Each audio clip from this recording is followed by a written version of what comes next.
Want to talk about a new movie? Check. Want to talk about an older movie similar or related to that new movie? Check. That's what you can expect from Quality Check Podcast. It's a new podcast on the Studio DNA network, hosted by yours truly, Drew Douglas and Daniel Posey. Every other Tuesday, we'll talk about a new movie and an old movie to see how the film's quality holds up.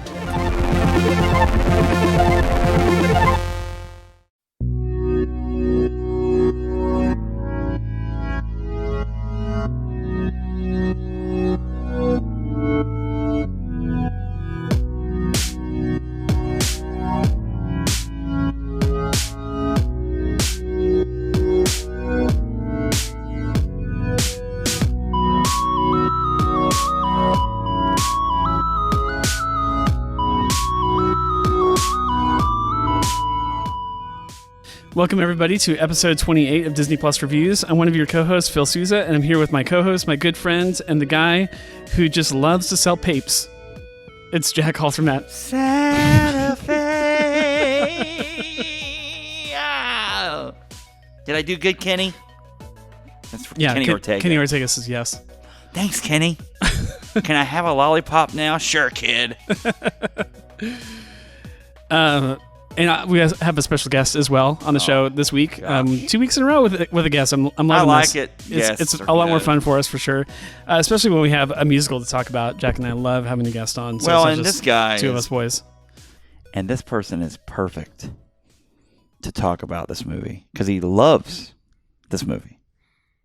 Open the gates and seize the day. Yes, I love this movie. It's Grant Youngsma. It's amazing. Grant Youngsma. You've been on here before. Last time you were here, we talked about High School Musical, the series, the television show, the series musical movie, made for TV movie, starring not Zac Efron.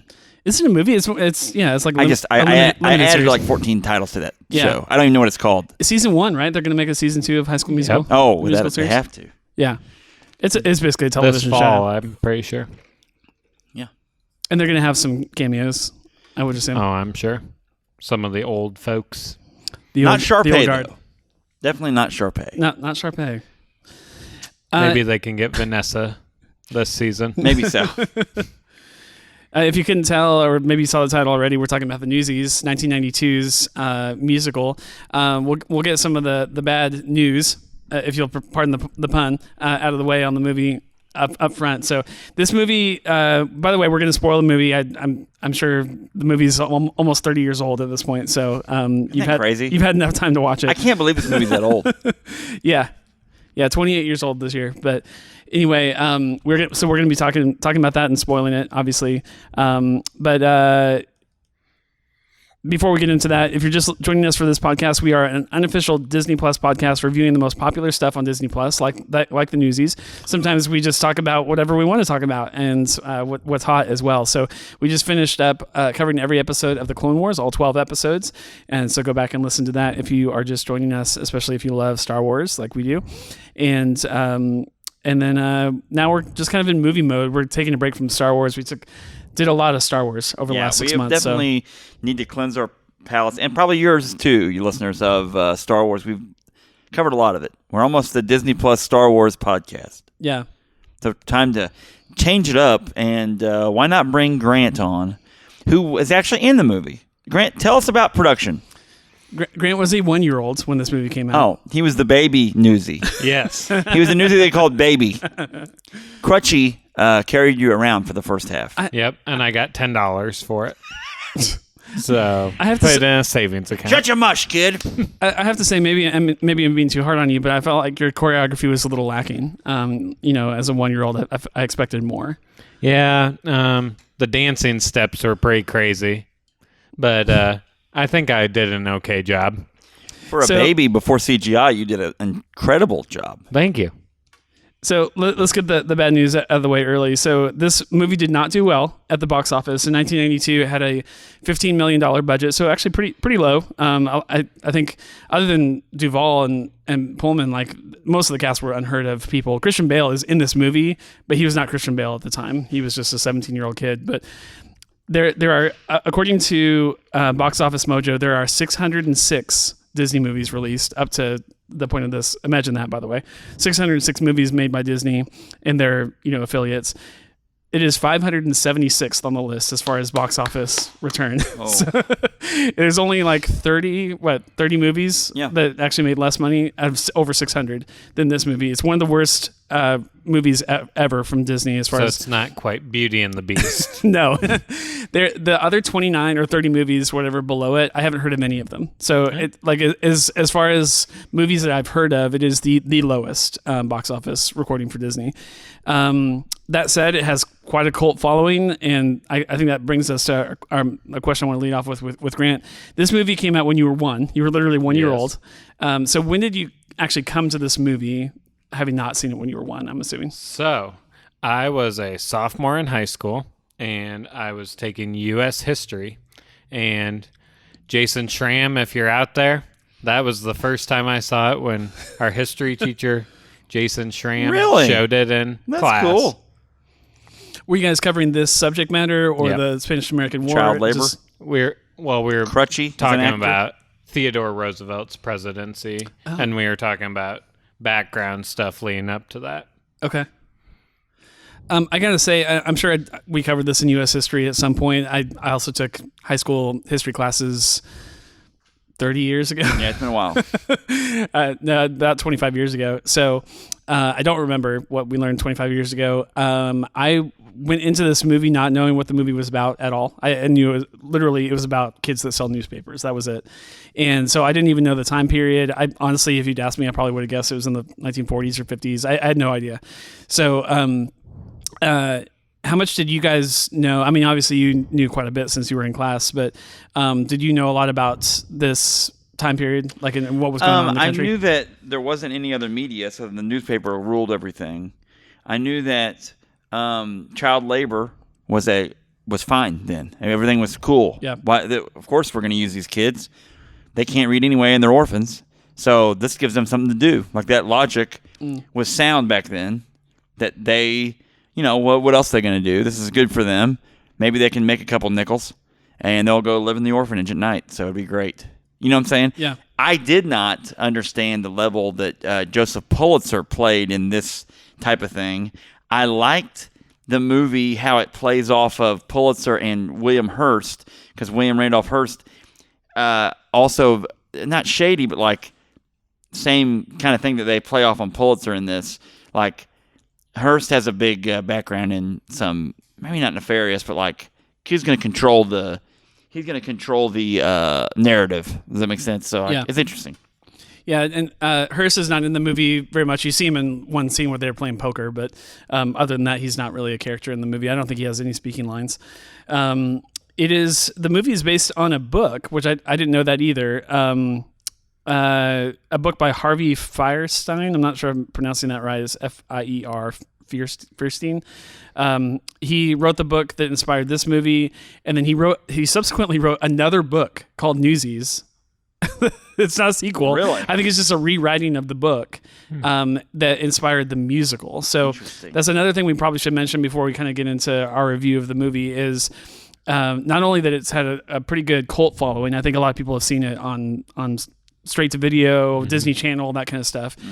And I think it has gotten a following a la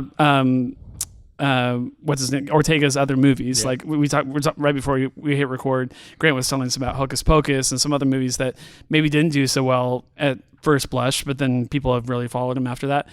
But this was actually made into a Broadway musical. It ran on Broadway in New York City from 2011 to 2014, over 1,000 shows, did extremely well. They took it on tour. They did many more years of on tour shows after that. And honestly has had kind of a resurgence. Like, people are actually following this story and the music and stuff like that, maybe more so because of the musical, the Broadway musical, than the original movie. So that's worth noting. Yeah, as well. My wife, Caitlin, and I actually went and saw the musical. Oh, I didn't know that. At the Muni. Okay. In St. Louis. It was about 2-3 years ago. Okay. And the only real difference between the musical and the movie is in the musical, instead of a male reporter, it's a female reporter. Okay. So that's really the only big difference, is that instead of Denton in the movie, it's a female, which I can't remember her name. Okay. But yeah. I'm glad you've seen it. Jack and I have not seen it. I'm assuming Jack hasn't seen it. No, I have not. And I honestly, I'd kind of like to. I did find one article where they were comparing the movie to the musical, and were saying that they liked the musical better. That they felt like it was maybe a little grittier, a little more like it's a Disney movie. So like in 1992, like you know that the boys are going to win. Like there's not incredible stakes, but like the musical is the opposite of that. Like you almost at some points feel like they're going to lose. The battle, and so yeah. And so, I want to say it's on Disney Plus too, right? Yeah, the Broadway musical. I'm glad that's worth mentioning. I'm glad you said that. I did when I searched for it. There were two results that came up for Newsies. I wasn't prepared for that either. So I guess did they film a Broadway? I want to say that's production what of they it? did. Yeah. Okay, so you can actually on Disney Plus you can actually see, and I might watch it honestly. Like, I think Jessica would probably enjoy watching it. She's not seen the movie either, but I think she would probably watch the musical of it because I think both of us are a fan of stage settings. Mm-hmm. So the movie almost kind of seems to be made for that. To be honest, it was a musical written specifically for the big screen, but maybe it's more at home on a stage. I don't know if you'd agree with that, but. That I think a lot of people are saying that, like they felt like it's now that since 2011, since it's been on the stage, it's like, okay, it's finally come home to maybe where it should have always been. But anyway, so let's just get into it. I think I'm kind of going off of the Wikipedia page to kind of keep us grounded as far as the plot and kind of what happens with it. But let's, I guess, talk a few characters first. So it stars Christian Bale as Jack Kirby. I have comics on the brain. Jack Kelly. Yeah. Cowboy Jack Cowboy. Kelly. Who is fictionalized. He is fictionalized. Yeah. The kid Blink is the actual kid that did the actual Newsies strike, Newsboys strike of 1899. He had a patch on his eye. That's why it's called Kid Blink. And in the movie, there's a kid with a patch on his eye. That's supposed to be Kid Blink, but he's not the main character. It's future Batman. So there you go, Kid Blink. Okay, so he's not a real. I guess. Well, I mean, Kid Blink is real. That kid is real, and he's the person that did it. That basically negotiated this strike and was quoted in the papers and that sort of thing. Went on The View a couple times in 1899. And Joy Behar was still one of the hosts of it then. Oh my gosh! Go ahead, Phil. Anyway. The View part was fake, folks. I heard Star Jones was very hard on him. She was very tough on him. Anyway, he had some past tweets. And then Raven. Yeah, Raven just ripped him a new one. He had some past tweets that are not as colorful, not as good. So he's in trouble. Yeah, not everyone's good at social media. He's being canceled. As a culture, he has been canceled. So back to you in the studio. we meet him obviously right off the bat. And it's basically a bunch of kids that, like you already explained, are kind of orphan and just they basically just get by. They they don't have families to go home to, whatever. Until we meet David Jacobs and his younger brother Les. They do have a family to go home to. They're not the poor kids. Like they have an actual apartment that they live in. Yeah, they're the hoity-toity rich poor kids with a house. Right. They're the middle class of this. I mean, movie. they're like bad best, but still, his dad's got like a arm in a sling. Yeah, he got. He's hurt. like, break the cake out. We've been having this. I've had this cake for a long time, but we need to celebrate.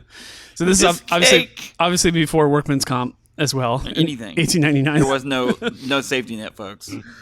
So so they're no looking government stimulus in this time. They're looking for they also have a daughter. The Jacobs family has a daughter, so there's 3 kids at home, and 5 mouths to feed and no income. And so David and Lester basically said, hey, just go out there and see what you can do. And I mean I don't know a lot about child labor at that time. I'm sure there were a lot of different places for them to go, but being a newspaper boy, sales boy basically was maybe one of the easier jobs to do. You literally just stand there and always on your feet. Yeah. We're walking around and we're going through the town and we're gonna sell these papers today, Phil. Pretty good. I missed that song. Santa Fe. That's in the new version. Yeah. Adult Newsies. So we get to know them pretty quick early on, and Jack kind of very quickly befriends both of these kids, these brothers. One, because Les is like super cute and he's gonna sell papers really easily, and he has this cute little shtick that he does where he's just like, please. Who that kid? Sell my last pape. That is the kid. He was the kid in Dick Tracy, the movie. Oh, The younger brother is the little boy from Dick Tracy. that would have come out. Dick Tracy was probably about the same, Right around the same about the time. year, yeah, Yeah. 91 maybe, or I bet it was 1990. Dick Tracy. Around the same time. And then he later was in a movie called Can't Hardly Wait. Go ahead. Continue. Okay. Back to you, Phil. By the way, David Jacobs, probably the first 2/3 of this movie, maybe almost all the movie, I thought he was Tom Everett Scott. He looks a lot like Tom Everett Scott. Yeah. Yes. Yeah, he's the guy from That Thing You Do. Yes. Which, The Oneaters. yeah, which honestly, like, they were probably born about the same year.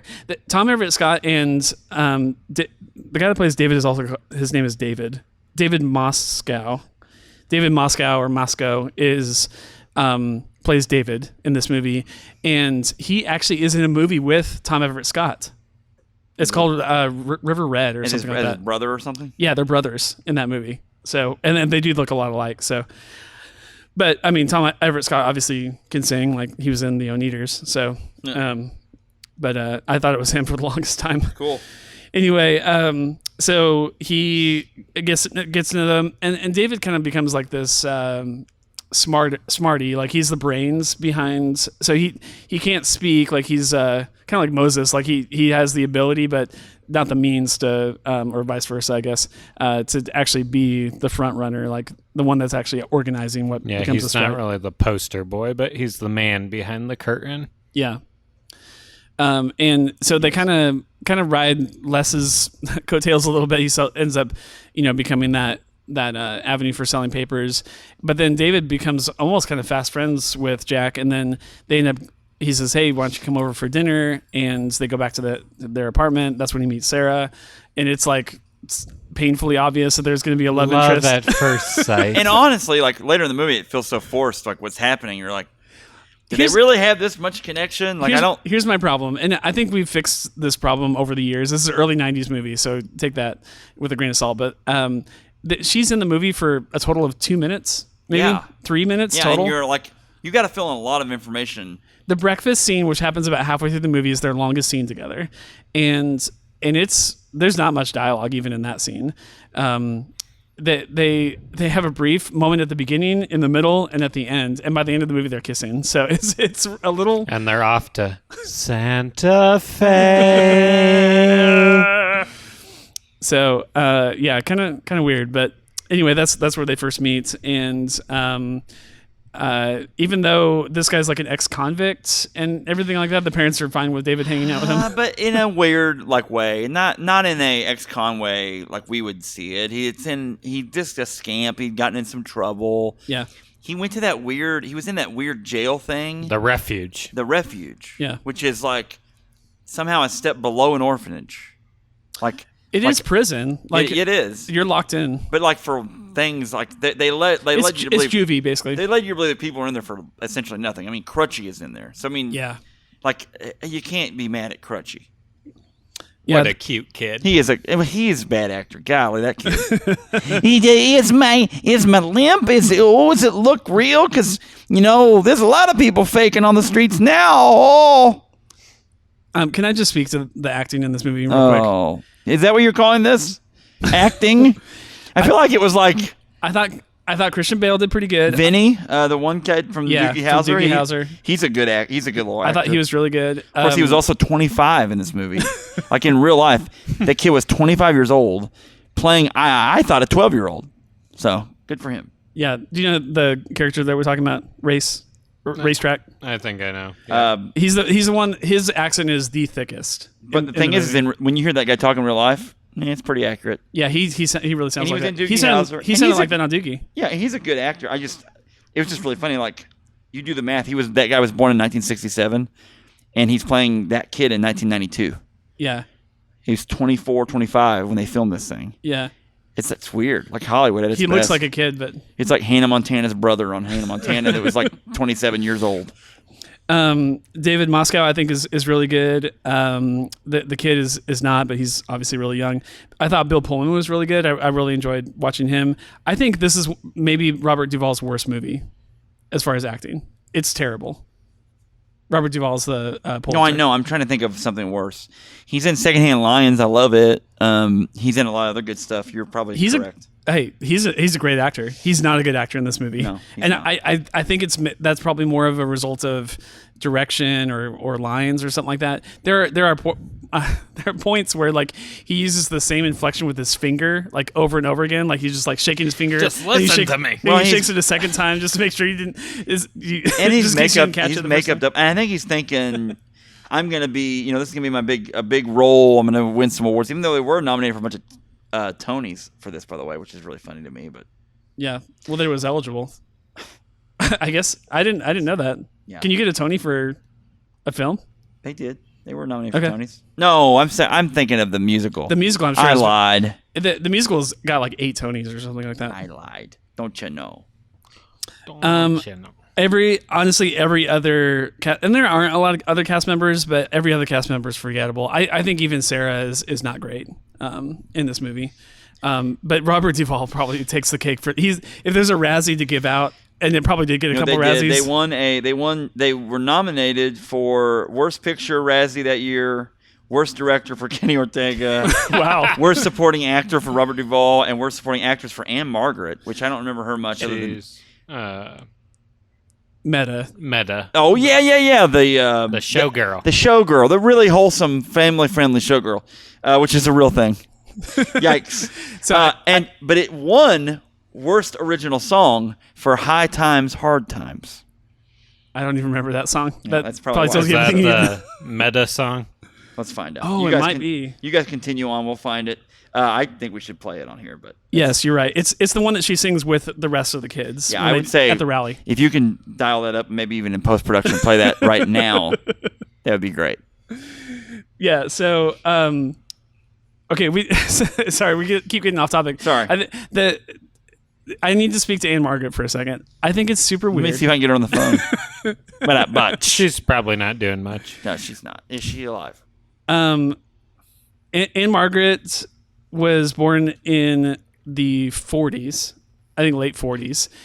She's almost 50 years old. I think she is 50. She's still alive. 79 years old. Oh, Yeah. What a beaut. Anne Margaret. She doesn't look 50 in the movie. I will say that. She's a great looking lady. Yeah. She's a great looking lady. But I would say she probably looks like she's in her late 30s in the movie. Anne Margaret, when she was in her 20s and 30s, there are many, many people on planet Earth, millions of people that would say she is the best looking woman on the planet. Yeah. I've seen, since watching the movie, I found a few pictures of her like growing up like in film and stuff like that. And yeah, she's very pretty. Yeah. But she's a family friendly lady, showgirl. Yeah. Family friendly. I just thought it was a little weird. Her and Jack. Bring on the Newsies. These kids are like 15 and I don't know. She's almost like, she looked to me like she was 40, almost 40 in the movie. And I thought that was a little strange. Like, why not cast someone that was in their 20s or something like that? It's Disney. But they don't know any better. Anyway. We got Anne Margaret. Wow. So Jack's whole thing is that he wants to make enough money so that he can join his parents, so he says, in New Mexico. We're supposed to meet up in San Jose. Santa Fe, actually. Santa Fe. How could you forget that? That's the name of the song. It rhymed with San Jose and Santa Fe. That would be a different song. San And Jose. Have you been to San Jose, Phil? Oh, yeah, many times. Yeah. So Would it could be you better imagine than Santa Fe? driving into town, the pristine San Jose? The one thing I knew about San Jose growing up was that it was crime-ridden. Like, it was just, like, unbelievable. So Jack Kelly would fit in perfectly in San Jose. The last thing on San Jose, I love their hockey teams, the San Jose Sharks. Are they still there? Yeah. I love their mascot. Go ahead. It's in a rough part of town. So anyways, then we cut to Pulitzer, and we'll kind of discuss this part of the plot. So Pulitzer basically, I don't know. Do you want to speak to it? He's Jeff Grant? Bezos. I've been talking a lot. He's Jeff Bezos. Well, basically, Pulitzer and Hearst are trying to outdo each other with their papers. So Pulitzer gets this great idea that how's he going to beat Hearst? He's going to raise the price of the papers. For the Newsies, and that was something I wasn't familiar with how it all works, like the history of it. So the Newsies actually like have to physically buy the papers. Like they take money out of their own pocket and buy the papers, and then they sell them for more money than what they paid for them. So if they don't sell all of them, it's just their loss. Right. And that's why, like, you see a lot of them coming up, and they're it's almost like a gambling. Like they're bidding on, like, I think I can sell 30 today. I think I can sell 50. Of course, Jack comes up and says, "I'll take 100." You know, so like depending on how good you were at selling papers is how much money you made. Yeah, it wasn't based on salary or time spent. It was how many can I sell today. So I thought that was kind of interesting. But yeah, they say that Pulitzer has like these two cronies that are like recommending ideas for him all the time and basically consulting him. And one of them says, well, let's just raise the price of the paper. And he's just like, well, that's a good way to go out of business. And so he's like, okay, we can't raise the price of the paper. We can't reduce. And one guy said, hey, let's reduce salaries, especially starting from the top. And he like looks right at Pulitzer, and Pulitzer's like, I'm going to fire you. And then he's like, so we can't do either of those things. So what do we do? Well, let's raise the price for the newspaper boys. So that basically, that's basically what starts all this thing. And then the movie kind of becomes a movie about a strike for almost the entire film after that. And again, I never watched this movie growing up. I saw this for the first time last night and today. And so I had no idea. Like the movie is basically about the Think about strikes. how brave you'd have to be as a kid to go on strike in this time where you're like, you may end up dead because you're a kid. Like kids in the 1800s are synonymous with property, or if you're in this situation, they're orphans, a lot of them, and they're not making like any money. Yeah, and so they can. I mean, it's pretty amazing. Kid Blink, the real life Kid Blink, what a stud! Yeah, seriously, pretty cool. So, and it doesn't go very much, but I guess the value of a coin back then was pretty like way different. Inflation is cents. Yeah, I mean, like they could get 100 newspapers for 50 cents. So that's how much the value of a dollar was back then. I mean, just inflation has made everything insane. But and they were going to raise it to 60 cents, which sounds like a lot, but it's like a tenth of a penny per paper is the difference. But I mean, a penny would have been fairly valuable back then. So I mean, a penny could almost be like worth $1 now. Right. Like it's because I mean, if you think about it, they're doing this every single day. So if they're not selling papers, they could lose money pretty rapidly. Yeah. So that's what they decided to do. 50 to 60 cents is the thing, is basically price gouging them so that they can make more money and then beat Hearst at his own game and actually become it's the New York World is the name of the paper that they're trying to become like the supreme paper. By the way, and I don't know that this is the same in New York. I'm not privy to New York periodicals and stuff like that nowadays, but Post and the Times. Are those the two? The two big ones, the Post and the Times. So really, it's just a battle of two papers now. I mean, it may even be other one. Stuff. I mean, there's magazines, but yeah, the main two. The main two that I hear about are the Times and the Post. But the other ones that they mentioned are the New York World, which I read went out of business in the 30s or something. The Sun was there. The Sun they become a named entity in this movie because Denton. Bill Pullman's character is a reporter for the Sun. And then there's I think there's even another paper that's mentioned. There's like 4 or 5 papers that are going on. They mention the Times once during the movie, and it's just when Pulitzer's bragging about all the people he's inviting to his poker game. Right.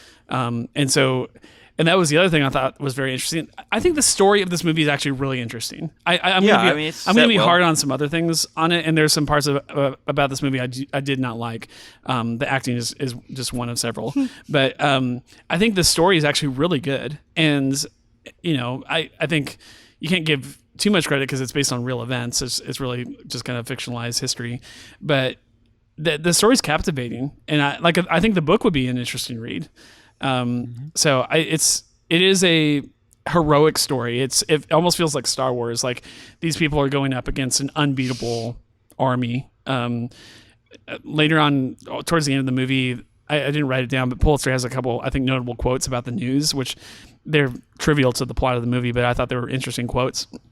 But it's like nowadays where they're going to control what people read or control what people see, and they make the news, and Pulitzer knew that. So. Pulitzer has a quote towards the end of the movie that I thought was phenomenal, where he says something like, "The news is power. Like to control the news, the source of news is to control power itself." And he says, "I make this town think whatever I want them to think." And I think that is still a mindset. And I'm not trying to be weird here, but like the media now does that same stuff. The internet does that. Yeah. So basically, so we'll fast forward a little bit. Speaking of the Sun, so we were introduced to Denton. The strike starts, and their biggest problem at that point is really how do we get the word out? Because if it's just going to be us here in Manhattan, I'm assuming it's in Manhattan.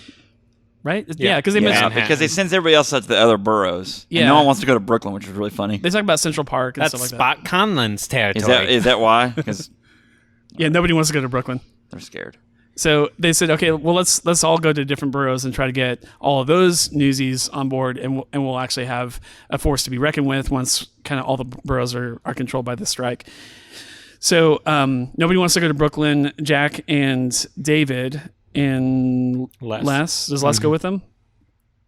Go out there to Brooklyn, and they meet with Spot, which I thought Spot was kind of a cool character. He's just a very small, like C-level character in this movie, but I thought he was well acted. He's got this almost kind of mobster kind of feel to him, I think. And they go out there and say, "Hey, will you join our cause?" And they say no. Basically, Spot's like, "Hey, we're not going to do that. We need the money, we need the jobs, that kind of stuff." And so they come back to Manhattan, kind of dejected from that whole encounter, but they're starting to get some motion from some of the other boroughs and stuff like that.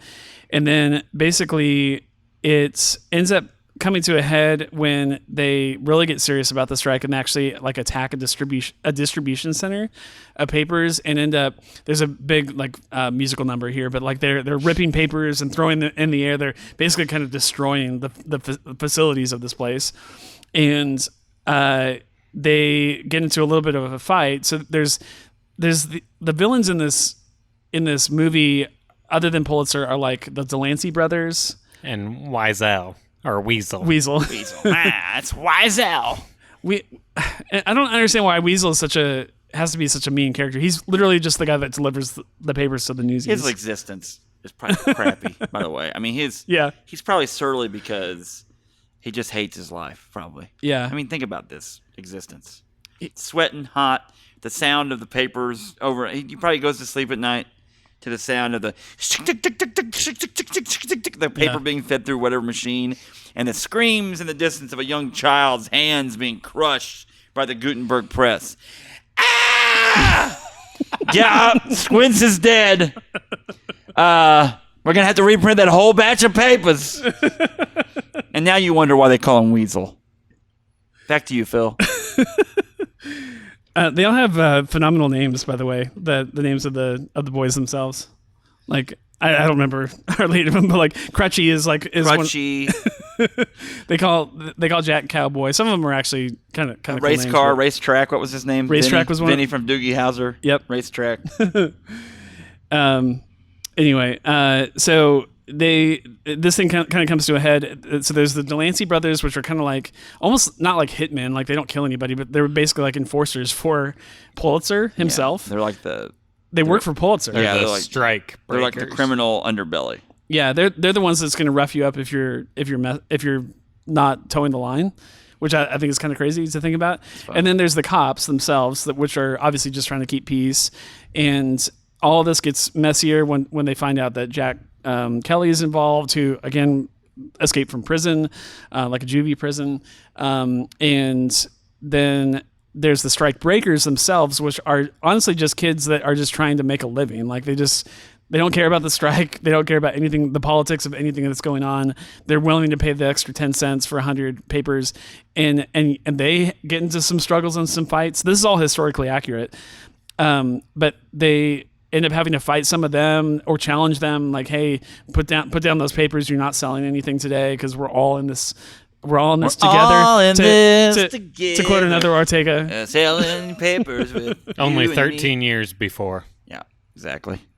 We aren't guaranteed any food, but we're not going to sell papers today. We're going on strike. So they capture Crutchy, who becomes this character that is kind of like the one, I mean, they're doing it for themselves. They're doing it for, kids, child labor, just in general, everywhere. But they're also like, do it for Crutchy. Like, we got to get him back. Yeah. So Not a martyr, but he's a martyr for them, basically. We all love Crutchy. Who doesn't love Crutchy? yeah, How can you not love a kid with a crutch? Papers? Actually, I like the Crutchy spinoff stuff that they've done on Disney Plus, where Crutchy goes, paper?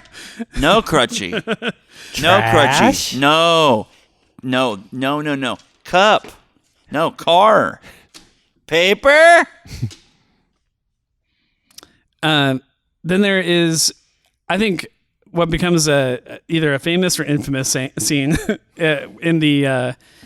So they love this Medda girl a lot, and they just somehow they get the rights to have this big like political rally inside of that. What kind of show is it? Cabaret. I wanted to say burlesque. Is that right? It's like cabaret burlesque Okay, show. it's for adults, right? Vaudeville. It's vaudeville at the time. Okay, I mean she's not Vaudeville. like taking off her clothes or anything. It's just like a. Well, because it's Disney. But in real life, I mean, it would. Oh, would it have been? Well, no, in real life, I think it would have been like just this vivacious, like, Yeah. Chiquita Banana situation where she's doing her, dance. Right. So, anyway. So they have Carmen, that's the dancer. all these kids have this rally inside one of these burlesque venues. Basically, it seems weird to tell it that way, but and Medda comes out like during the rally and she's doing her thing, and they're all hooting and hollering, and they're like, yeah, like, and there's some like innuendo in some of the words in the song, which is kind of interesting, and then it gets raided. Like the police actually come in, and The Delancey brothers. yeah, the Delanceys are kind of like working with the police. Is that right? Sad. There's a lot of corruption going on. Like it's not as simple of a story as I thought it was going to be when the movie first started. That's for sure. But and then they're really going after Jack in particular, and he gets away. No, he doesn't get away there. Nope. Okay, No, where he gets he gets an caught. uppercut right to the mush. Oh, that's right. Yeah. He thinks he's getting away, Goes and he flying. turns into that one guy and does that very hilarious mobster punch, slow-mo punch. And he falls back into the waiting arms of the police. And then it's time for trial. No. Dude, And- okay, so let's talk about the trial. Trial. Can you call it a trial? Who's going to represent you kids? We don't got no money. That's even better. It's like so like corrupt. Great, the defense rests. But Denton is going to pay all the legal fines. Yeah, I did think that was kind of cool. Denton is a cool character. I really like. I think Bill Pullman is great. I generally like him in just about anything. But I thought his character was really cool. Like he originally, this is how I took it. You guys can correct me, but I took it as him initially just looking for a story. Like he just wanted to write a story, whether for fame, money, it doesn't matter. Like he was like, I see an opportunity. True journalist. He's trying to, Make a name for But himself. yeah, because he covers wars, this and that. So yeah. Yeah. And then, but it changes at some point pretty early on in the movie, and definitely in the first act, he is already sympathetic to their cause. Like he wants to see these guys succeed, and he's really like almost consulting for them, giving them advice. Hey, what you guys need to organize, like you need to get a rally together. And I think he kind of represents, I looked at the actual historical data, like the actual events in history, in real history that happened. And there were a lot of adults involved. I think he kind of represents, a dozen different adults that were helping these kids, lawyers. There were all kinds of people involved. There are no lawyers in this movie. They skim over a lot of the details, but he kind of represents all of that, like all of those people.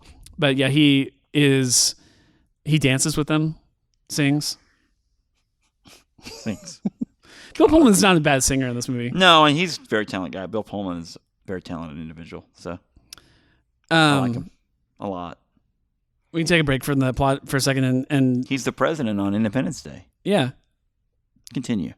today we celebrate Our independence. Our independence. Now, Randy Quaid, fly that plane up into the UFO that somehow can't shoot you down. Go ahead. He's a decent singer. I think Christian Bale is okay. I don't. He's not a bad singer. I've heard bad singers in especially big screen musicals. I don't think he's a bad singer. He's not a great singer, and honestly, I don't think many of the chorus kids are either. There's one kid in particular I thought was pretty good, but he only sings like 2 lines in one of the songs. It's all, meshes together, and like a lot of it's overdubs. Like a lot of those are overdubs, I think, in the thing. So like you don't know who's legitimately singing whatever. The distance, I mean, Oh yeah, they're just dancing around. They're cavorting around. The dance numbers are solid. dude, the dancing is really The good. choreography is good, but you know why? Why, Grant? Why is the choreography good? Kenny Ortega. freaking Ortega. Does he do all the choreography? Yes. Okay. He worked with Michael Jackson, right? Oh, I didn't know that. So, oh yeah, he is top. He's Dude, bee's knees. that makes a lot of sense. There are scenes in this movie that look like a Michael Jackson video, like Yeah, when and they're all that's- like V'd up. That's like, why you hire Kenny Ortega. Yeah, Now, the rest of it, who knows? this is his directorial debut. He had Yeah, never so directed a that movie. probably hurt him for a while, and then he, pulled out of it. So It does look like the dancing is phenomenal in this movie. The kids, I think, were mostly hired for that, for their dancing abilities. But Kenny. the dancing is really good. I honestly, surprisingly so. I thought that Max Canella, I can't remember Casella, the guy that played Doogie Howser's friend. I think he's actually kind of decent, really talented, like He's singing. just a talented guy. And he's a good dancer in the Yeah. movie too. Although I doubt he was hired for his dancing. I think he probably got trained to dance in this movie. But and I think, like I said, Bill Pullman. But honestly, everyone else is not that great. I'm glad they didn't have Duvall sing. Yeah. I don't think he sings in this movie. Can I do a Crutchy quote? Sure. Hold on. You gotta say it When in accent. you work with Jack, you work with the best. It's a Crutchy quote from the movie. His voice, man. Great on you. It's so put on. You'll have to say his quote at the end to Warden Snyder. What's he say at the end? Do it now. I can't think of the exact quote, but it's about how he needs to make friends with the rats. Oh yeah, Oh. that's probably his best line in the movie. And then he pushes him down into the sewer, and the rats eat him. Not quite. Um, Wrong movie. Newsies. That's why they got an R rating on this movie. Grant, I feel like we've been kind of crapping on your favorite musical here. What Sorry, I go what are some of the songs horror that you movie like? podcast on people pretty quick here. What are some of the songs that you like from the movie? Well, I like Carrying the Banner, which is the Okay, first the very first song. Santa Fe's all right. It's so funny to. King of New York's pretty good. King of New York, I think, is the strongest song in it. And then, is it just called Seize the Day? Yeah. I don't mind that one either. But probably King of New York and Carry the Banner are probably my 2 favorite songs in this. Yeah. Another notable one is The World Will Know. Talking about the paper of the world. And The Greatest Show also. No, it's not in this one. Oh, sorry. Let It Go is also a good one. Anne Margaret sings a couple songs, one by herself and one with the rest of the cast. She sings My Lovey-Dovey Baby, which I thought was just okay.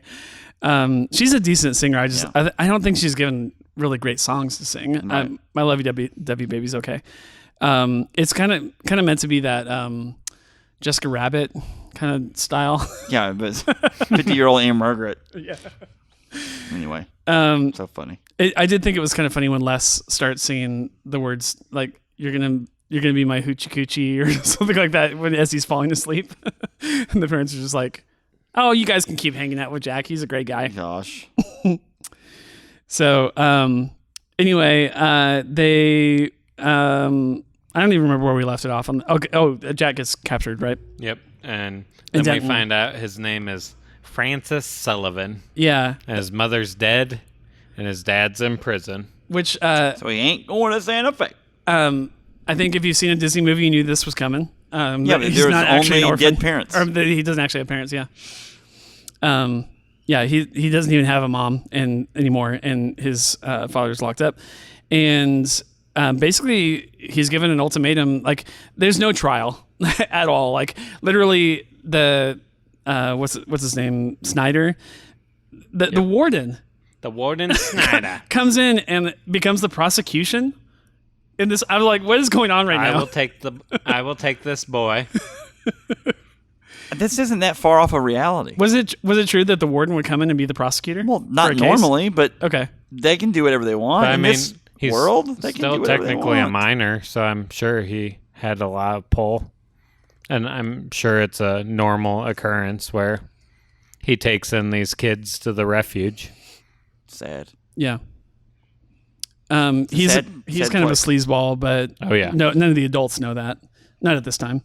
He gets his comeuppance at the end, but he basically says, hey, you need to convict this kid. He escaped from my jail, and I've been trying to get him back ever since. He's committed all these crimes, and so it's an open shut case. Like, the case literally started 20 seconds before he strikes the gavel. It says, okay, you're thrown in prison.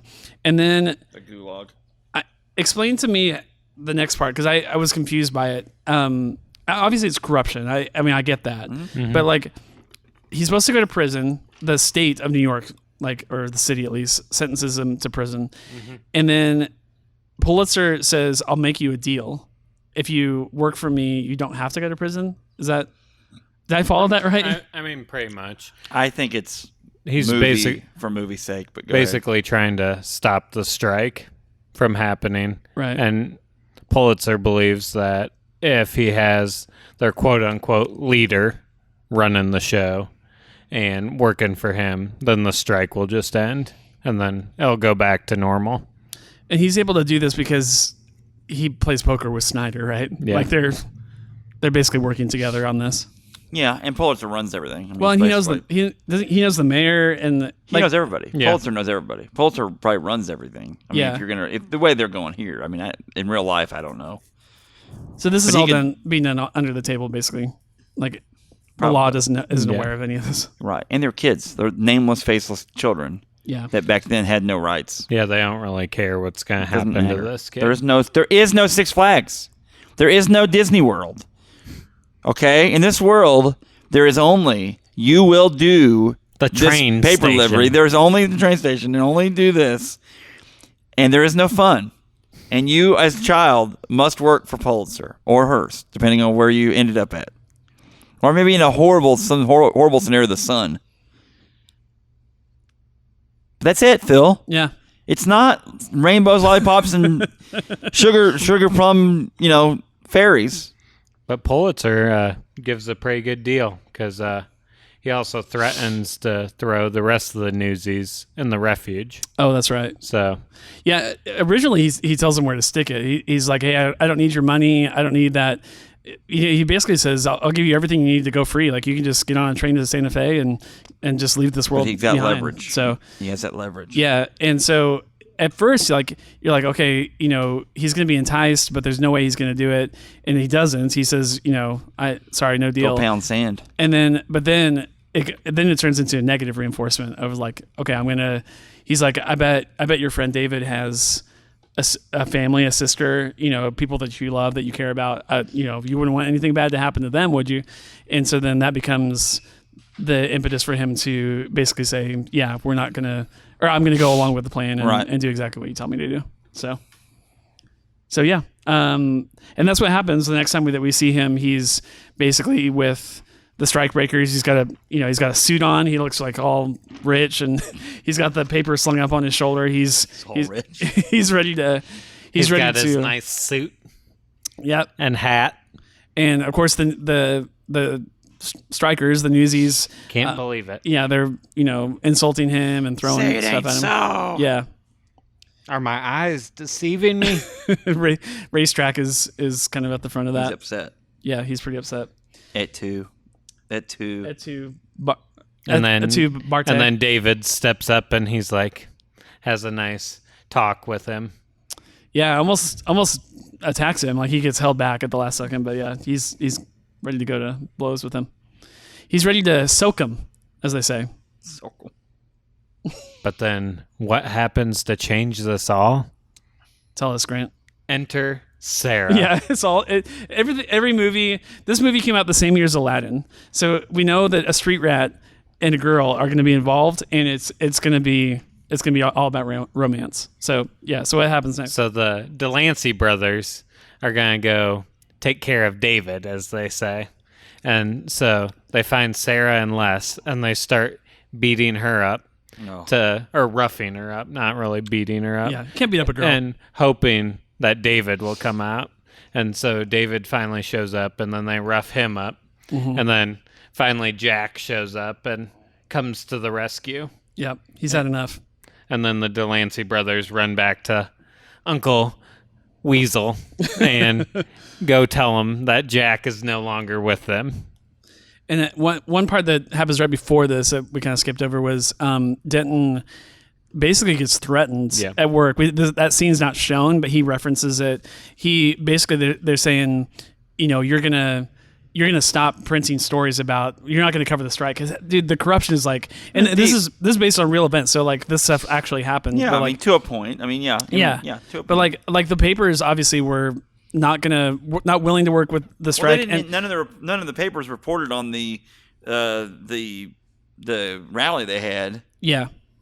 They were told not to. And then the police come in and break it all up, and so like this stuff is really happening. But as Denton says in the movie, if it's not in the papers, it never happened. And so Pulitzer and Hearst are pulling the strings for this whole city. Like they're telling their papers and every other paper, the Sun and all these other papers, not to cover this. Do not report on the strike. Just like now, Phil, if it's not on Google, it didn't happen. It never happened. And so I'm just telling you, we're not that far off right now from Pulitzer's horrible world of control. Yeah. Just saying. You can see it. Can't you see it? Can you see it, Grant? Can you see it? Or is Jack just... Is he a conspiracy No, theorist? I'm definitely one of those. Jack loves conspiracy. I'm definitely one of those. But I'm just saying. Or is he a realist? It just changes. The story just changes. It's all same story, just different delivery, pal. And now we're all the Newsies because they have all of our data. We're the Newsies. And now it's time to seize the day. Santa Fe! Anyway, there you go. I've got nowhere else to go with that. So Denton, in the middle of the movie, is out of the picture. He says, "I'm actually being shipped out. Like they're going to have me do war correspondence at the time, which I guess is the Spanish-American War that was going on. Yeah, during this time. Well, no, because San Juan Hill. He talks about San Juan Hill. Spanish-American War would have been around before this, late 1800s. Yeah, slightly before this, because that's what Teddy Roosevelt was in that. So, and I thought he had a good line. There are some good lines in this movie.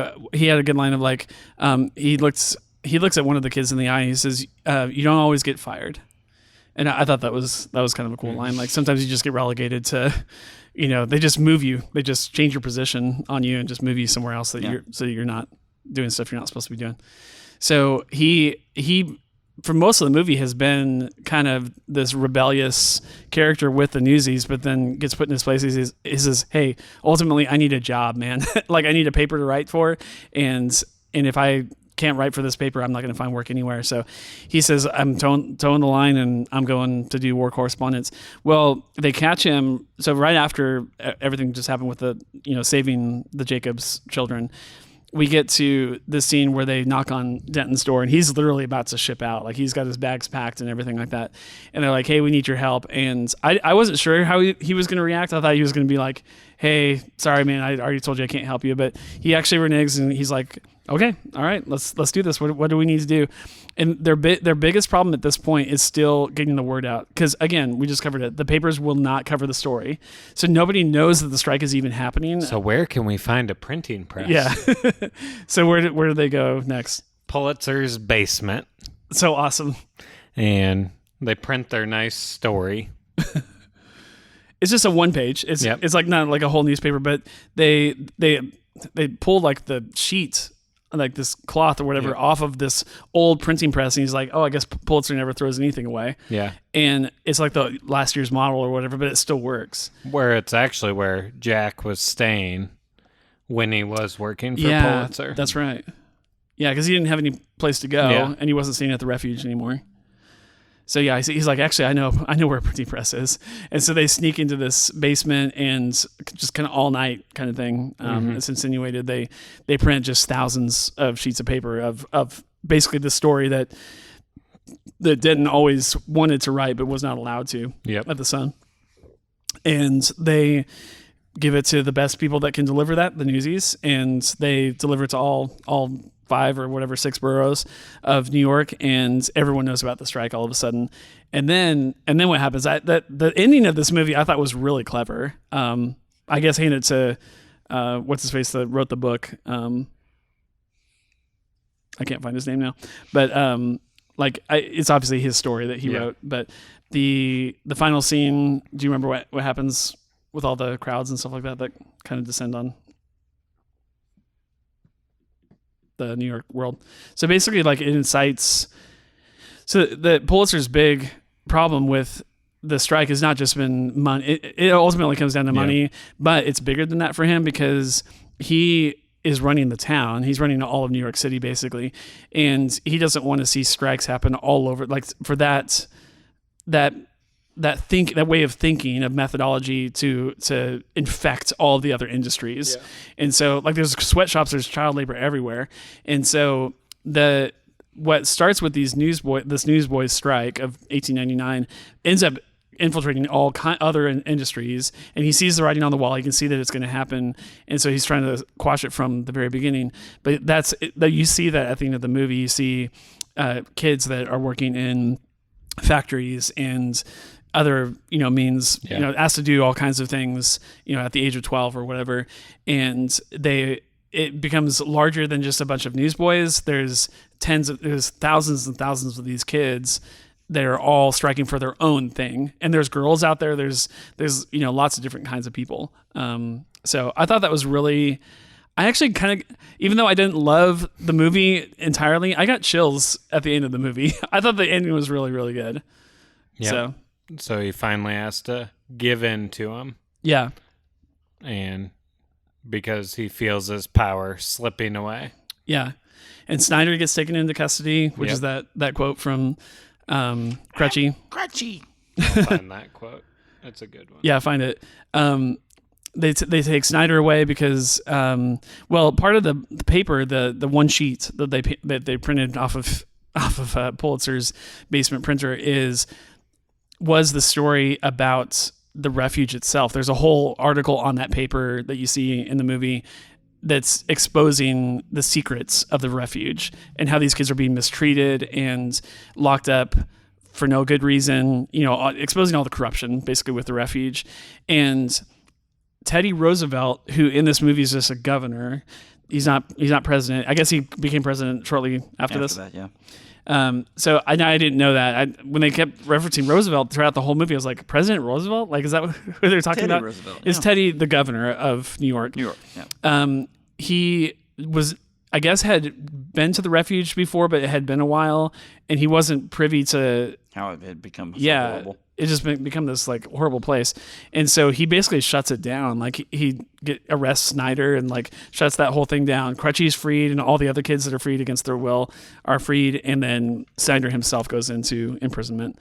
And Crutchy delivers a line that we're still trying to find. What paper Pulitzer owned in the 1870s?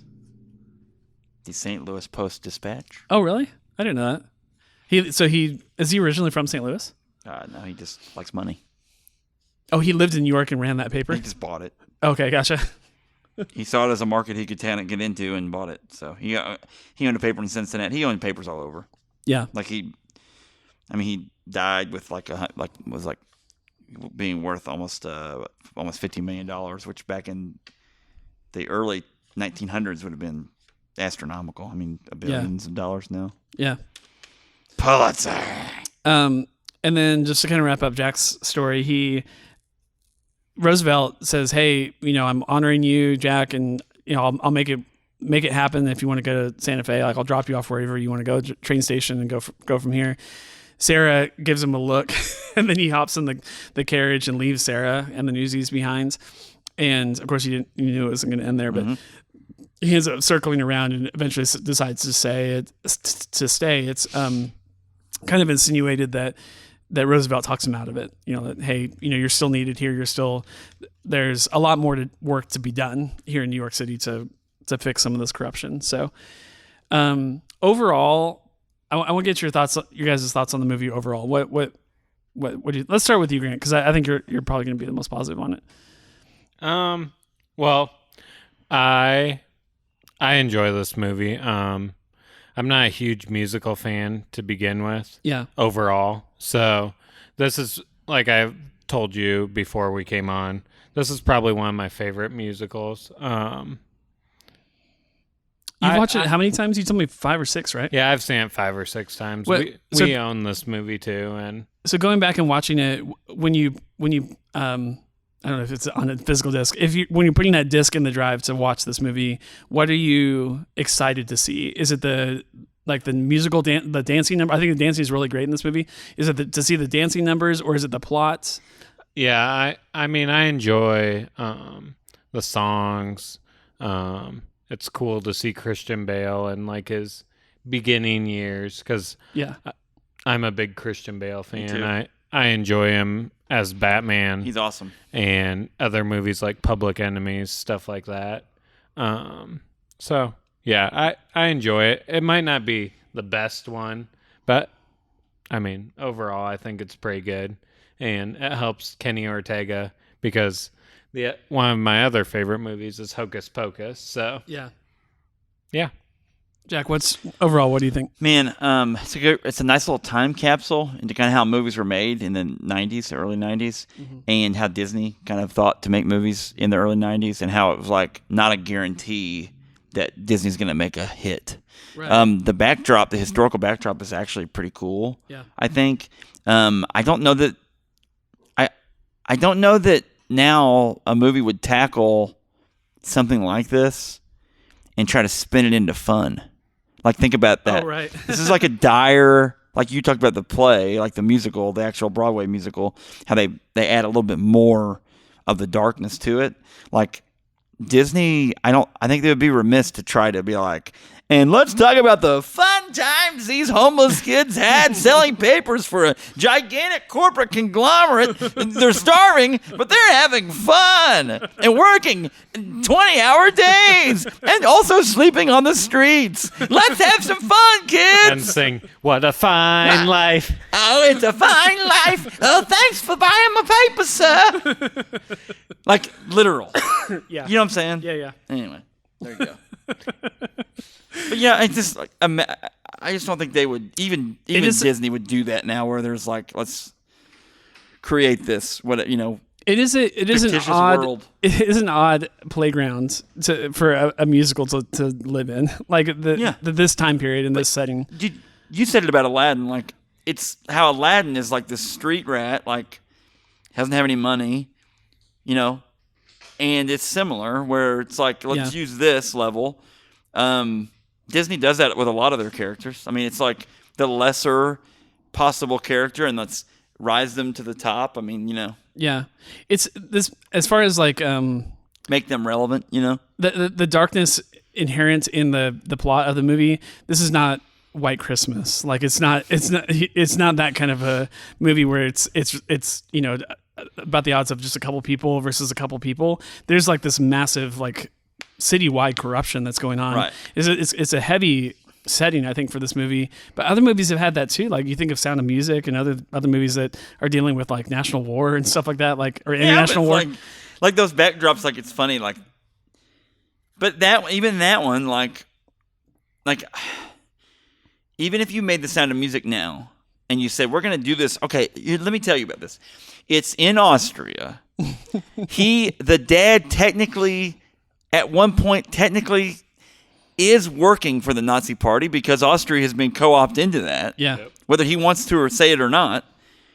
And there are aspects of that throughout the whole movie, and the Nazis are in the movie. Like, I don't think they'd even put Nazis in a movie now. Like, oh yeah, not in the musical. No, like, and so like this weird like, other than the producers, I guess. Yeah. But that was back that's because Mel Brooks did it. I mean, like, Christmas for Hitler or whatever. Yeah, it's called. springtime. Springtime. It's springtime. For Hitler But you think about that, like Germany. just the weird stuff, and like now people would look at this and be like, well, if we talk about this, we technically have to talk about this, and it's all kind of tied together, and some of the same people are still at play. It's just weird. Like, it's just a weird. I'm trying to think, would I have I enjoyed this movie better if it was just a drama, like a historical drama, like It'd something be about no this. fun. It definitely would have a different tone. I think it could have been very serious, like almost like Gangs of New York. Have you seen guys that seen Les Miserables? Yeah, that's true. That's another. And you're like, that's another movie. That's wow, very serious. like the darkness, the low depths of what those people go through in that. Yeah, and it's similar, except they do this one in this bright, shiny. We're having fun, and we're homeless kids, and we're having a great time. Yeah. I think I would watch Gangs of New York is obviously polar opposite of this rated R movie, but like, it's just grittier. But I think a Gangs of New York kind of style telling of the Newsboys strike of 1899. Yeah. I would watch that. I think that would be pretty fascinating. The problem is kids, though. Like, it's Yeah. literal children doing this. Yeah, And I'm not trying to get like this, it but almost like, gets too dark. in other third world countries currently today in this moment right now, and whenever you're listening to this, there are little kids making products that you are buying and using. You don't think of it that way, but Yeah. like, it's still going on. Child labor is still a thing. Yeah. And so it just in America at that time, it was allowed, and it wasn't. And this is a lighter side of it. Like, this isn't the mines. Like, Yeah. these kids, honestly, like, in comparison, this actually was probably a better job than some of the other kids in a coal mine in West Virginia. Yeah, Or like, one of the strike like protest signs that they have at the very end of the movie is says something like "Free the coal workers" or whatever. but Like, think about that. Yeah, they actually and these kids don't know how to read. They're selling papers they don't know how to read. Right. Think about that. Yeah, that's a lot of them couldn't read the articles. That's an insane thing to think about. So Yeah, they kind of gather in one scene. They kind of gather around Jack because he's like one of the few kids that can read the articles. Right. Like he's reading to them Right. the headlines and stuff. anyway, good job, Grant. Way to bring this on and talk about this, because like, Yeah, it was I thought- good. Interesting conversation. You and I talked about this before, and I had my doubts about doing this, but now it's like one of my favorite things ever. So thank well, you. you love history. I think that's the part of this movie that you probably I like and the I also most. like making up stuff. So along the way, I made up some things that were fun. So Well, I got the quote. I have found it. Okay, deliver it. So, basically what happens can you make it is... sound like Crutchy's walking up? Basically what happens is Warden Schneider's coming up with the police, and Jack's about to run away. But then the Denton tells him, you don't have to run anymore. Mm-hmm. And so Crutchy hops out, and they're piling Warden into this wagon, about to take him away, and Crutchy's like, I can't say the voice, but remember what I told you, Mr. Snyder. The first thing you do in jail, make friends with the rats. Share what you got in common. And then he shuts the door on him. That is a great line. And then in comes Teddy Roosevelt. Oh, Robin Williams as Teddy Roosevelt Uh, from no, I'm just joking. I don't think so. Oh, from the From Night of the Museum. Night of the Museum. Yeah. Well, a lot of people have played Teddy over the years. What a character too. Teddy Roosevelt historically, guys, what a great story. An amazing story. Do you know anything about him from his governor days? I mean, he busted up things like this. He's a trust buster. Oh, really? He's a trust buster when he became the president. And a lot of these, like Pulitzer, and they were at odds. Honestly, historically, Pulitzer and him were at odds. Him and big business were at odds. Okay. So like trusts, like now, technically speaking, Was he Democratic? he was a Republican. He was a Republican, and He sounds like today's Democrat, like anti-big corporate America and stuff. but he's very conservative in comparison. Like, Yeah. Anyway, he trust busting. It'd be like Google is a trust in by the terms that he would have busted it up. Microsoft, to a lesser extent, still a trust. Walmart would probably be busted up. Teddy Roosevelt. Yeah. There's no competition for what they do. Yeah, Like the interesting. things that these companies do, there's not competition. So they need to be chopped up into smaller bits, so there's actual competition. And so, like, I don't know if that's good. I don't know if that's bad. There's capitalism, so it's a free market. So if people want to buy all their stuff from Walmart, they're allowed to. But, like, I'm just saying that, to me, is one of his better things. He also, like, he was very sick when he was young, almost died several times, and then ended up, like, I mean, we wouldn't know about conservation the way we know about it without Teddy Roosevelt. Right. That's why we got the teddy bear. Yeah, it's true. And then just all the things. And then his cousin is Franklin Roosevelt. FDR. And they're very Do you know different, though. Franklin does. If you know about Ted's policies and Franklin's policies, they would not agree. They do not have the same They're politics. different. Like they're very different on things. So Do you know the story of the teddy bear, Grant? I know Jack The does. actual story? Like why we have the teddy bear. No. So, not the Trumpy bear from the. Have you seen this? no, Okay. There's a. I'm not sure I want to get into that. No, I'm just saying there's a commercial. I've seen a commercial for Trumpy bear. When I'm golfing, I ride with Trump. I got Trumpy bear. Anyway, go ahead. So Teddy was a pretty avid conservationist and just loved nature and getting out into the wilds and stuff like that. He loved Bull Moose Party. What's that? Teddy Roosevelt part of the Bull Moose Party. Go ahead. He loved to hunt. He's a big hunter. Republican. And Sorry, stop. so he went out hunting. And I think he was a president. I think he was the president at this time. I can't remember the timeline of it. He would have been. He had, obviously when you're the president, you have like 20 people that you can't hunt by yourself. Yeah. So he has this big entourage that goes with him out hunting, and they're out all day. They can't find a single bear. It's just like the worst day of hunting ever. Well, he's the president of the United States. So they're like, we're going to make this a good day of hunting. Somehow they attract a bear. They capture a bear. And they're like, okay, we're going to set this bear up so that it can be killed by President Roosevelt. And so they end up tying up the bear. I think they roped it to a tree or something like that so that it couldn't escape. And basically just, it's like trout fishing, like in a trout farm, like here's your bear, shoot it. And in a moment of mercy, he's just like, hey, this isn't fair. This isn't like what hunting is all about. The animal has no chance of even escaping. So release that bear. I'm not going to kill it. Well, the papers had a field day with this. They thought it was like the coolest story of a president ever in the history of presidents. And Theodore Roosevelt has mercy on the bear, and so that became, for months, people would talk about Teddy's this merciful to animals person, even though he's a hunter. And so then people started releasing that bear, I think it was a grizzly or something like that, as a child's toy, and they started calling it a teddy bear. So it was Teddy Roosevelt. Pretty good. Yeah, interesting. That's a good story. So and he did a lot of good stuff. Teddy did a lot of good things. Like he's a man's man though, and he wasn't always that way because his family has money, but he struck out on his own. Went out west, literally lived a cowboy's life. Like this before he became in public eye or that sort of thing, and so he could kind of get away from that stigma and learn some things. Rough Riders. Yeah, and became what he became. So pretty cool. Pretty cool guy. One of the schools in Sioux Falls, where I'm from, is actually the Roosevelt Rough Riders. That's cool. Huh.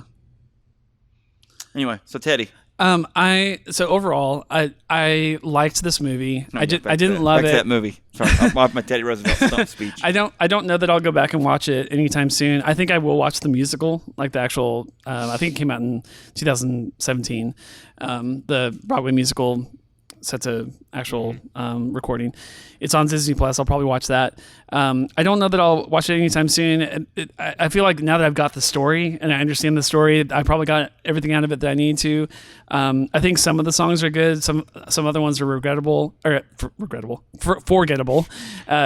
you've heard them I don't once. think Alan Menken regretted. No, I don't think you regret this movie at all.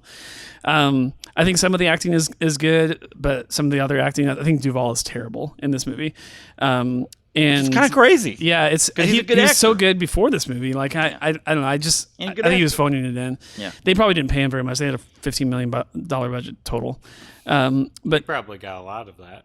yeah, it probably a lot of it probably did go to him. Christian Bale, even being the title character, may have got less. He just was not a known actor at the time. I think some of the characterizations are really cool. I loved the story of it and the historical nature of it. I think that was really, really good.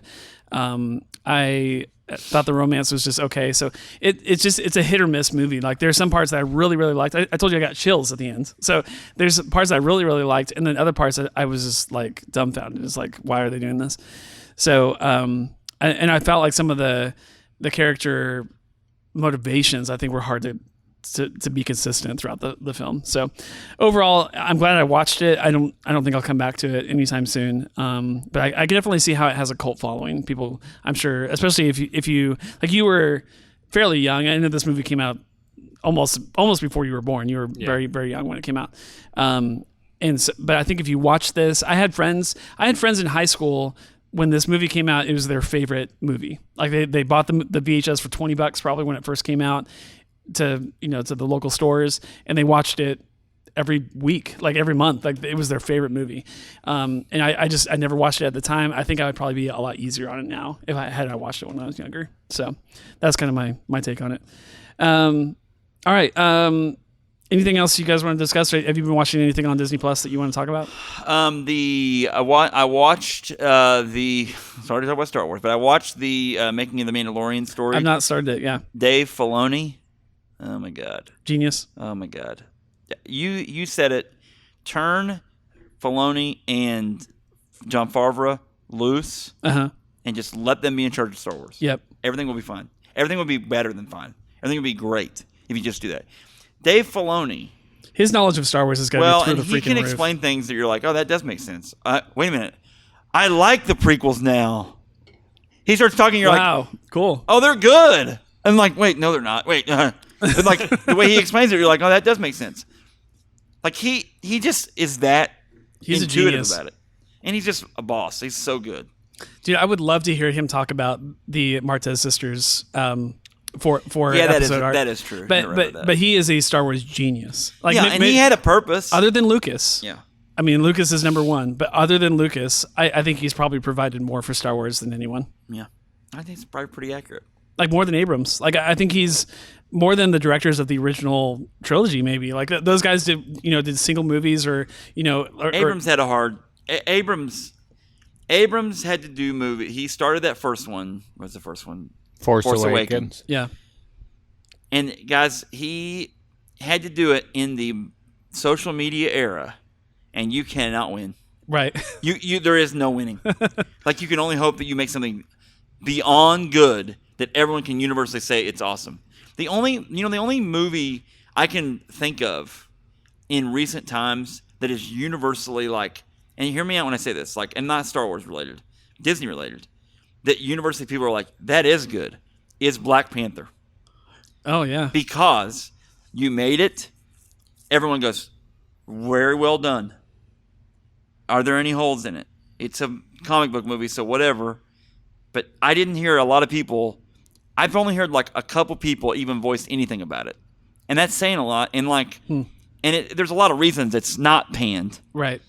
But other than that, like, name me something and I'll be like, oh yeah, no, not everybody. Like you make Force Awakens. Well, it's too much like the first movies. Well, we like Star Wars, so that's okay. Yeah. You make The Last Jedi. People go, well, he changed it, blah, blah, blah, blah. Okay, can't make anybody happy, right? Critics love it. Fans hate it. Like, and it's stark. You like, okay, now you get J.J. Abrams to try to correct on The Rise of Skywalker. And then fans like it enough, 86, 87%. Critics think that why'd you go screw up Last Jedi? Yeah. And you're like, so no matter what J.J. Abrams does, he's doing it in an era that no one can be happy. No, you're right. I think Endgame is one of the greatest action movies of all time, like just in the history of cinema. Yeah. But I've talked to people that are just like, oh, I don't know, this character wasn't in it enough. Think about that. Okay. I mean, think about how much is in that, and how much a 3-hour movie. How much care was taken to create this universe, and there are still people that are like, it's pretty crappy, it's stupid. Yeah. So, okay. I Anyway. guess you really can't please everyone. Star Wars. So I need to watch that then. Grant. Yeah, Grant. What do you? Well, Disney. Caitlin and I have 3 shows that we kind of watch. We've been still watching Lizzie McGuire. Oh yeah.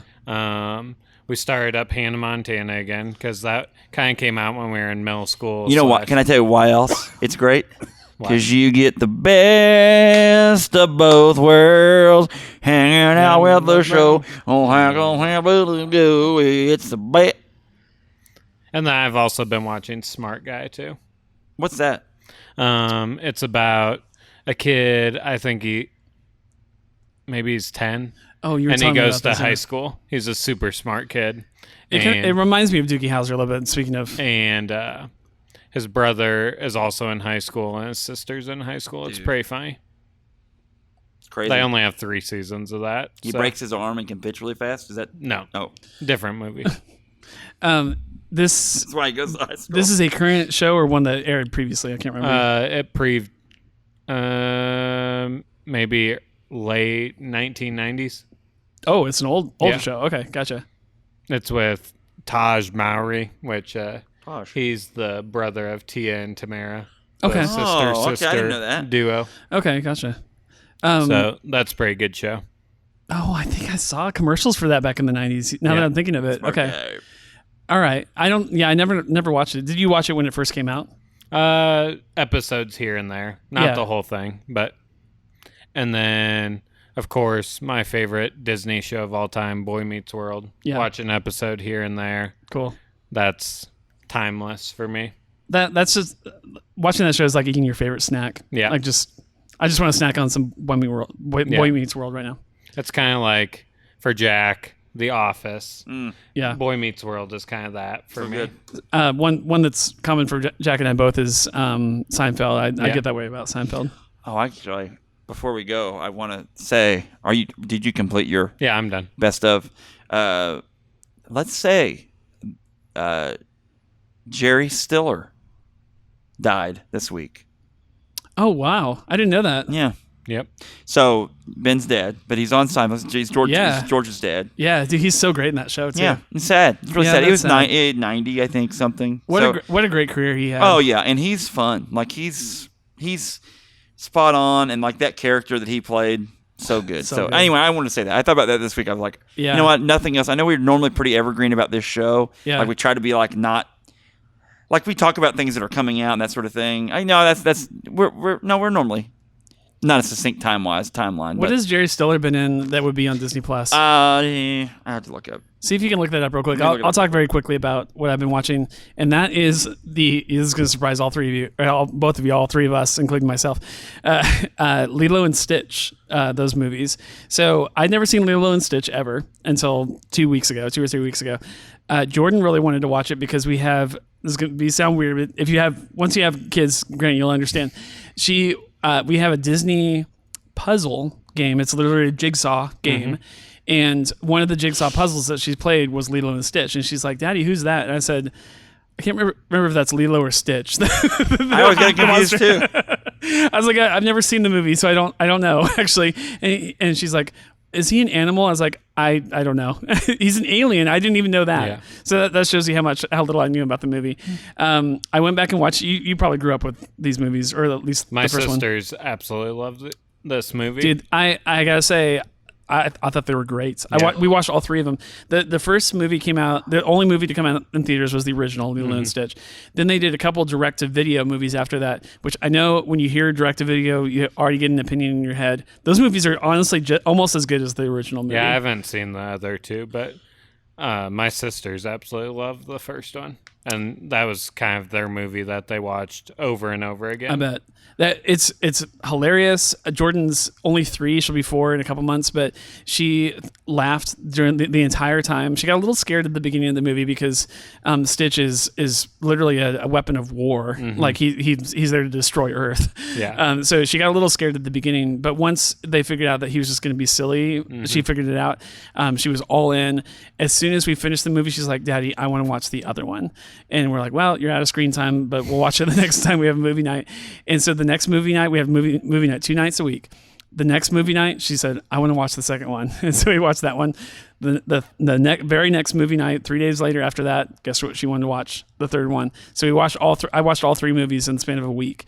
And they're great. They're really funny. The characters are really memorable, really endearing. I thought the story was really fascinating. It's very atypical for, especially an animated Disney movie. It's about literally an older sister who's played by, I think it's Tia Carrera, voices an older sister who's basically become like a mom. She's like a 17 or 18-year-old mom for her little sister Lilo in Hawaii, and they like DFS. It gets really kind of serious, but DFS is like basically threatening to take Lilo away because she's not a very good caretaker, or at least they don't think so. And of course that goes crazy once the alien comes in and they're really afraid for Lilo's life.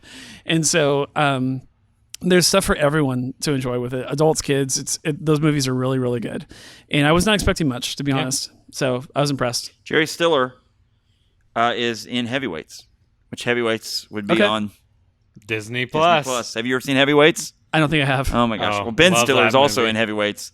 Well, and if you like, you don't have to say yes, but you're invited back. If you like Ben Stiller in Dodgeball, I love. Oh yeah, is that kind of movie? You will like Ben Stiller in Heavyweights. Oh, I need to watch it then. Anyway, you're going to fat camp. That's what it's about. Which is really funny. Jerry Stiller's in this movie, not Ben. Is that what you're saying? Ben isn't. They're both in it. Oh, okay, gotcha. They're both in it. Harvey Bushkin is his name in this one. So is this like directed by the same guy that did Dodgeball or something? It's directed by Steve Brill and Judd Apatow. Okay. And then some of the Mighty Ducks characters come in, and it's a great. So it's younger kids. 1995. Wow. Yeah, it's pretty old there. So anyway. Okay, let's. You want to do that one? I would love to talk Jerry Stiller. You can. Jerry's great, man. Are you willing to come back on? Oh yeah. Okay, let's do that movie. Literally. All right. And Caitlin's brother might want to come on for that. That'd be fun. Okay. Because he absolutely loves that movie. Okay, bring him fun. on. That'd be great. I'd love to hear someone that loves it. Okay, so Which I love that movie too. cool. Well, if you're listening to us right now on your podcast player of choice, Heavyweights is the movie we're going to talk about next weekend. So watch it so you can prepare. yeah, watch it. I'll be watching it for the first time. Looking at screenshots of it, I know I've seen a trailer or commercial for. And this we are thing for at some sure point. that it is on Disney Plus, Yes, right? Okay, it because is. I checked it and it was at one point, but Cool. All right. Well, that is the plan for next week. Thank you for joining us for this episode of Disney Plus Reviews. We would love to hear from you. If you want to write the show, DisneyPlusReviews@hotmail.com. Let us know something you've been watching on Disney Plus that you recommend, or if you want to give your review of something that we've been talking about, that would be great. If you have a review of Newsies, I'd love to hear about that.